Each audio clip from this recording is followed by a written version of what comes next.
പറയുന്നൊരു കാര്യം എന്ന് വെച്ചാൽ ബിജുവിനെ ഈ ടെലിവിഷനിൽ ഇൻ്റർവ്യൂവിനോ പത്രത്തിൽ ഇൻ്റർവ്യൂവിനോ ഒന്നും ബിജു വിളിച്ചാൽ പോകില്ല എന്ന് പറയുന്നല്ലോ. അതെന്താ? ഒരിക്കലും അങ്ങനെയൊന്നുമില്ല.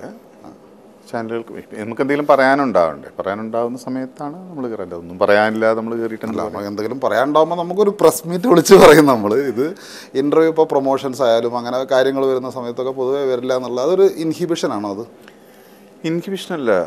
അത് നമ്മൾ ചില സിനിമകൾ നമ്മൾ പലതുണ്ടാവാറില്ല. ചില നമുക്ക് പോകാൻ പറ്റാത്തതുണ്ട്. പിന്നെ നമുക്കെന്തെങ്കിലും വ്യക്തമായിട്ട് പറയാനുള്ള സമയത്ത് വേണം തോന്നുന്നിടത്ത് മാത്രമേ കയറുള്ളൂ. ഒരു ഫേക്കായിട്ടൊരു സാധനം പറയാനോ സംഭവത്തിൽ നമുക്ക് തോന്നാറില്ല. പക്ഷേ എനിക്ക് തോന്നിയിട്ടുള്ളൊരു കാര്യം പറയട്ടെ. അതായത് ക്യാമറയുടെ മുമ്പിൽ വന്ന് നിൽക്കുന്ന സമയത്ത്, ക്യാമറ റണ്ണാവുന്ന സമയത്ത് ബിജു മേനോൻ എന്ന് പറയുന്ന ആക്ടർക്ക് യാതൊരുവിധ ഇൻഹിബിഷനും ഇല്ല.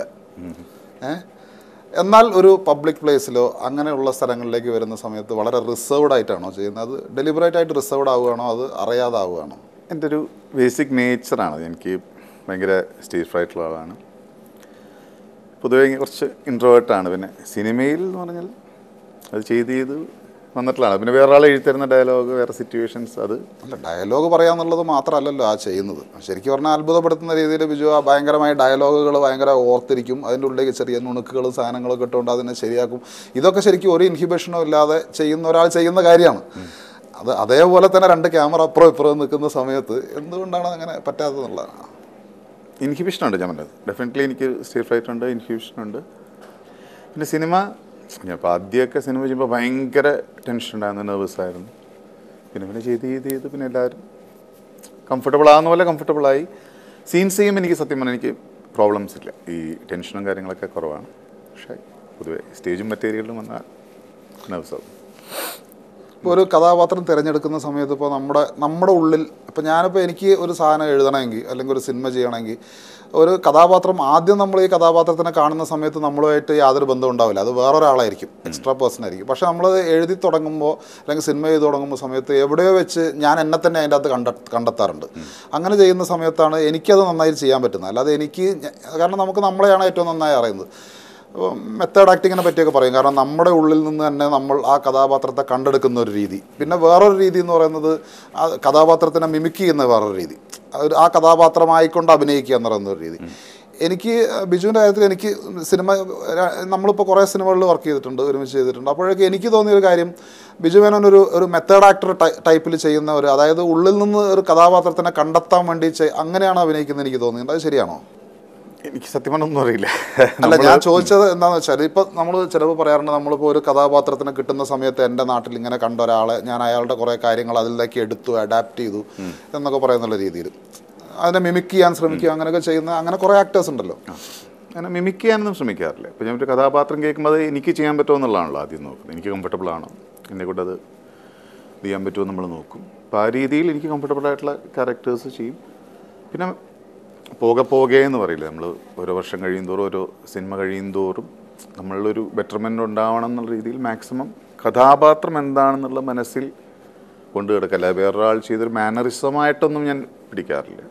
പിന്നെ ഒരു കഥാപാത്രത്തിന് അതിൻ്റെ ആയിട്ടുള്ളൊരു രൂപവും ഇതൊക്കെ ഉണ്ടാവും. അപ്പോൾ ആ രീതിയിൽ എനിക്ക് പറയാറില്ല എന്താ.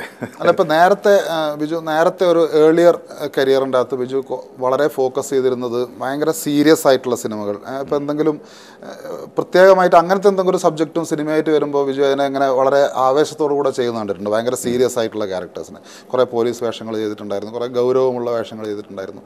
അത് കഴിഞ്ഞിട്ട് പിന്നീട് പെട്ടെന്ന് എങ്ങനെയാണ് കോമഡി കണ്ടെത്തിയത്? ഉള്ളിൽ നിന്ന് ഹ്യൂമർ ചെയ്യാമെന്നുള്ള ഒരു അല്ല, ഞാൻ പറഞ്ഞു എൻ്റെ ലൈഫിൽ ഞാൻ ഭയങ്കരമായിട്ട് ഹ്യൂമർ ഇഷ്ടപ്പെടുന്ന ആൾക്കാരാണ്. നമ്മുടെ സുഹൃത്തുവലയങ്ങളിലുമെല്ലാം ഹ്യൂമർ ഒരുപാട് നമ്മൾ ഇഷ്ടപ്പെടുന്നതാണ്, സംസാരിക്കാറില്ല. സിനിമയിൽ എനിക്ക് ആദ്യകാലത്ത് കിട്ടിയിട്ടുള്ള എല്ലാം സീരിയസ് വേഷങ്ങളാണ്. ഞാൻ മനഃപൂർവ്വമല്ല, എൻ്റെ ഒരു രൂപവും അന്ന് ഞാൻ ആദ്യം ചെയ്ത സിനിമകളൊക്കെ സീരിയസ് കഥ. അപ്പോൾ അതിനെ ബേസ് ചെയ്തിട്ട് വന്നതെല്ലാം ആ ടൈപ്പ് കഥാപാത്രങ്ങളായിരുന്നു. പിന്നെ ചെറിയ ചെറിയ ഹ്യൂമറുകളെന്ന് ചില സിനിമകളിലൊക്കെ ചെയ്തിട്ടുണ്ട്. പക്ഷെ അതൊന്നും ഹ്യൂമറായിട്ട് ആൾക്കാർക്ക് തോന്നിയിട്ടുണ്ടാവില്ല. കാരണം ഇതൊരു ആളുടെ ഒരു ഇമേജും കൂടെ ഒരു ഘടകമാണെന്ന് തോന്നുന്നുണ്ട് ചില സമയങ്ങളിൽ. അപ്പോൾ എനിക്ക് ആ രീതിയിൽ എൻ്റെ ഒരു ഷെല്ല് ബ്രേക്ക് ചെയ്ത് കിട്ടിയത് എനിക്ക് പറഞ്ഞാൽ മേരിക്കൊണ്ടൊരു കുഞ്ഞാടുള്ള ഒരു കഥാപാത്രം. അത് ആക്ച്വലി ഞാനല്ല, അതൊരു കഥാകൃത്തിൻ്റെ സൃഷ്ടി തന്നെയാണ്. ബിന്നിയുടെ മനോഹരമായ സ്ക്രിപ്റ്റാണ്. അതിൽ നല്ല കഥാപാത്രമാണ്. ഞാനായിട്ട് അതിന് വേണ്ടി ഒന്നും ചെയ്തിട്ടില്ല. സിറ്റുവേഷൻസാണ് ആൾക്കാരെ ചിരിപ്പിച്ച്. പിന്നെ അത് കഴിഞ്ഞിട്ട് വന്ന ഓർഡിനറി ആണെങ്കിലും സീനിയേഴ്സ് ആണെങ്കിലും അതുമായിട്ട് ചെറിയൊരു ഒരു ഹ്യൂമർ ടച്ചുള്ള കഥാപാത്രങ്ങളായിരുന്നു. ആ സിനിമകളെല്ലാം വർക്കൗട്ടായി, തിയേറ്ററിൽ വർക്കൗട്ടായി. അപ്പോൾ ആൾക്കാർക്ക് കൂടുതൽ നമ്മളോടൊരു ഇഷ്ടം വന്നു. അങ്ങനെ ശരിക്കും ഈ രൂപം എന്ന് പറയുന്നത് കോമഡി ചെയ്യണമെങ്കിൽ ഒരു ഭയങ്കര ഫണ്ണി ആയിട്ടുള്ള രൂപം വേണം, അങ്ങനെ വിശ്വസിക്കുന്നുണ്ടോ? ഒരിക്കലും ഇല്ല. ഞാനിപ്പോഴും നല്ല സിറ്റുവേഷൻ ഹ്യൂമേഴ്സാണ് ഇപ്പോൾ, അല്ലാണ്ട് ഞാൻ ഹ്യൂമറിന് വേണ്ടി ഒരു കോമാളിത്തരം കാണിക്കുകയോ അങ്ങനത്തെ തരം ഹ്യൂമർ എനിക്ക് ചെയ്യാൻ പറ്റില്ല. ഞാൻ ചെയ്യുന്നത് ഒരു കഥാപാത്രം കഥയുടെ ആ സിറ്റുവേഷനിൽ ചെയ്യുന്നത് നമ്മൾ സീരിയസ് ആയിട്ടും സിൻസിയറായിട്ടും ചെയ്യുന്നു. ആ സിറ്റുവേഷനാണ് ആൾക്കാരെ ചിരിപ്പിക്കുന്നതാണ് ഞാൻ ധരിക്കുന്നത്. അല്ലാണ്ട് ഹ്യൂമറിന് വേണ്ടി ഒരു ഡയലോഗ് വേറെ ടോണിൽ പറഞ്ഞിട്ടോ അങ്ങനത്തെ ഒരു ഹ്യൂമർ എനിക്കറിയില്ല. സിറ്റുവേഷണൽ ഹ്യൂമറുകളാണ്, അതാണ് നമ്മൾ പെർഫോം ചെയ്യണു. ആ സിറ്റുവേഷനാണ് ആൾക്കാർ ചിരിക്കണമെന്ന് എനിക്ക് തോന്നുന്നത്. സിറ്റുവേഷൻ മാത്രമല്ലല്ലോ, അതിൻ്റെ ഒരു പ്രസൻറ്റേഷനുണ്ട്. ഇപ്പോൾ രക്ഷാധികാരി ബൈജുവിൻ്റെ അത് ചില സ്ഥലത്തൊക്കെ നമ്മൾ വെറുതെ ഇങ്ങനെ നിങ്ങൾ നിൽക്കുന്ന കണ്ടിട്ടുണ്ടെങ്കിൽ ഇങ്ങനെ നോക്കിയിട്ട് ചിരിച്ചു പോകും. അപ്പോൾ അത് ശരിക്കും പറഞ്ഞാൽ നോർമലി അത് രൂപത്തിലുള്ളതല്ല, അത് കൊടുക്കുന്ന ഒരു ഭാവത്തിൻ്റെയോ അല്ലെങ്കിൽ ആ പ്രത്യേക നിൽക്കുന്ന ചില നോട്ടത്തിൻ്റെയോ അങ്ങനെയൊക്കെയാണെന്നാണ് തോന്നുന്നത്. ചില ബോഡി ലാംഗ്വേജ് ഒക്കെ ഞാൻ പറ്റും. നമുക്ക് ചില സിനിമകളിൽ ഇപ്പോൾ നമുക്ക് ആദ്യം ഇപ്പോൾ കഥ വായിക്കുമ്പോൾ തന്നെ നമുക്ക് ഇഷ്ടപ്പെടുന്ന പശ്ചാത്തലം എന്ന് പറഞ്ഞു. ഇപ്പോൾ നമ്മുടെ സിനിമയിൽ എനിക്ക് രചന ആദ്യത്തൊരു 17 സീൻ എനിക്ക് വായിച്ചു തന്നു കഴിഞ്ഞപ്പോൾ തന്നെ എനിക്ക് എവിടെയൊക്കെ ഞാൻ കണ്ടിട്ടുള്ളതും എനിക്കറിയാവുന്ന കുറേ കഥാപാത്രങ്ങൾ പോലെ അങ്ങനത്തെ സിറ്റുവേഷൻ പോലെ വളരെ നാച്ചുറലായിട്ടുള്ള സിറ്റുവേഷനായിട്ട് തോന്നി.